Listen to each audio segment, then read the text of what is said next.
If you were handed $10 billion right now, what would you still never buy? Any food wrapped in gold leaf. Adds nothing in terms of flavor. Looks tacky and sticks to your teeth. Gold leaf sticks to your teeth? I didn't have enough money to know that until now. Or ever cared to. Wait, how does he know? The $5 Coke in my hotel mini fridge. Currently working part-time in a hotel with a market selling $5 Cokes. There's a 24-hour gas station across the street. I could hit it with a rock.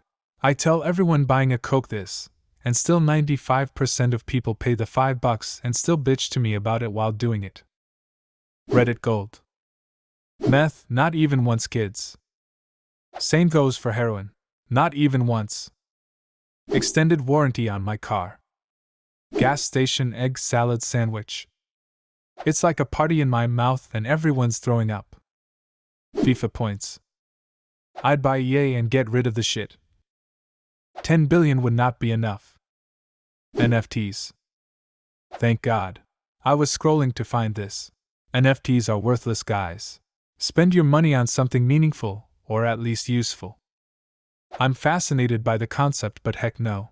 It just feels like the art money laundering thing without having to actually deal with physical art. Yeah, 2 Bitcoin is worth more than 1 Bitcoin. That's clear. But I will never fathom why one NFT should be worth more than another other than artificial price manipulation. Those massive mansions. Never understood why do you need 100 rooms and bathrooms. It made sense for the nobility and other important members of society. If you hosted a dinner party for 30 people, you'd usually offer them a room for the night. Those huge mansions only make sense for people who entertain often and house a lot of guests. Such mansions are also meant to have servants, whether they live there or not. I totally agree that if you have no use of that many rooms, you shouldn't buy a house like that. A PS5 from a scalper. I have a backlog of PS3 and PS4 games I haven't finished yet. I can wait the supply shortage out a-holes. WinRare. I'd pay for 7-zip, which I guess is just a donation. I'll take one for the team and donate like $50 million to keep Wikipedia running forever without the giant donation banner. That banner annoys me because they don't operate on donations. They publish their finances every year, and the donation drive is just gravy. All operating expenses are permanently funded through various grants and trusts. A cable subscription. At some point, some company will bundle all the streaming services together and put in ads as a lower coat option, and we'll all suddenly be back on cable without realizing it. Thinking it's funny how things go full circle. Humans. True, humans are a lot of work. The exercise required to keep them is a lot, and sometimes they mess up the house.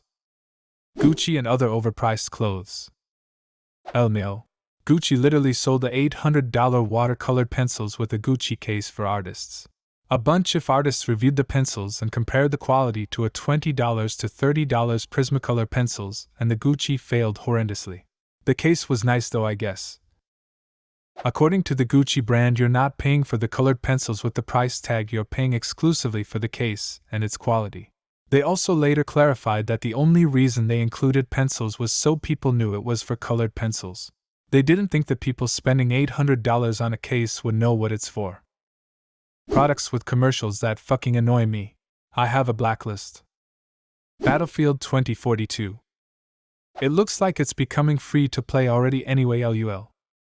Video game microtransactions such as loot boxes, amongst many other things.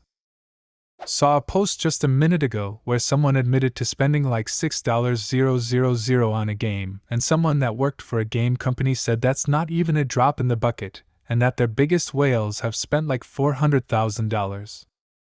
I've played with several people that spent over $40,000 on a phone game. It was fun as shit. I spent a whole $100 keeping up with the new weapons to stay competitive before I realized they were going to keep it going as a never-ending cycle. Shit sucks you in, man. Nestle products.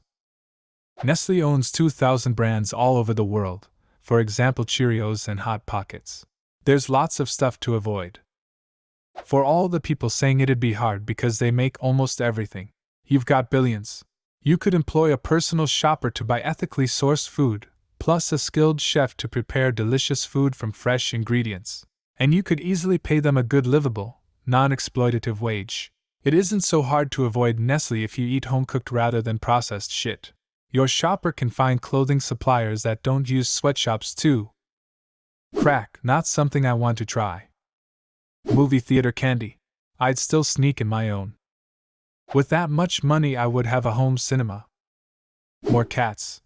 Honest. I have 9. I live in the countryside, and they just kinda show up and decide they live here now. The concept of paying for a cat is alien to me at this point. Golden toilet bowl. Such a waste. It should be a diamond-encrusted golden toilet bowl. On the outside of the bowl, though, I regret the decision every time I have to scrub the shit stuck on the diamonds with my platinum feathers toilet brush. Land in Florida. I was at a conference in Miami a few years ago which happened to be on climate change. There was a session where someone presented a model of sea level changes occurring in the USA. At the end, I heard several people immediately called their realtor significant other about selling the house ASAP. Free or very low cost but high quality legal help for indigents, and the wrongly convicted is one of the best uses of wealth ever. That might have changed my mind about her a bit. Anything that benefits a Kardashian. I don't know. Kim does have that foundation that helps people with really sketchy convictions get legal help. If it helps them, it helps her. I'm fine with that. A child. Heroin. Seen it ruin too many young lives. Lost too many friends. Range Rover. Most unreliable, expensive piece of junk cars that are outdated anyway. Diamonds. The price is insanely inflated and lab-grown diamonds are just as good if not better. Also, a lot of diamonds are mined by slaves and the profits are used to fund civil wars in Africa. Diamonds aren't even rare. It's just a damn monopoly. YouTube Premium. The benefits of YouTube Premium are nice, but the reason I use it is because the content creator gets more money from a premium view than if someone watches an ad, all without me having to watch an ad. If you block or skip the ad, they won't get paid at all. Sex. How is this the first and only sex answer? Because every other Redditor 100% would. Right away. Snacks on an airplane. Bath water or used undergarments. Access to the metaverse. A calendar app subscription. Luxury brands known for treating customers badly as a way of signifying luxury. I'm looking at you, Louis Vuitton. I would never have bought it, but my wife bought me a Louis Vuitton wallet 12 years ago, and it still looks brand new. They are definitely good quality. Exotic animals owning tigers and shit seems like more trouble than it's worth. A steak covered in gold. Food from eBay. Anything made by Apple. An Italian car. I've worked on enough Italian engineered machines to know the phrase is an oxymoron like jumbo shrimp or Chinese democracy. A house that costs $10 billion and $1. Very good, Mr. Wayne. Premium Tinder. Cigarettes cause fuck lung cancer. A BMW, Jeep, or Ford truck. Plastic surgery and an orchiectomy. Doing that kind of surgery takes balls. A private jet. Just seems overkill. First class exists for a reason, right? No product doing their promotion on Facebook, and no Facebook stocks. So every product ever? A dog from a pet store. Fuck Puppy Mills. Gas station sushi. Water in plastic bottles. BBC license fee. Microsoft Office. A fucking yacht. I have no use for one, and I'm pretty sure they're part of some money laundering scheme anyhow. An expensive wristwatch. I simply do not get the idea of owning a $10,000 plus watch. Lavish accessories. Gold chain necklace, big rings, diamonds, etc. A trip on a stupid rocket. It doesn't have to be for yourself, or a round trip. What would you still never buy having $10 billion? Leave a comment, and subscribe to the channel if you want to see more videos like this one.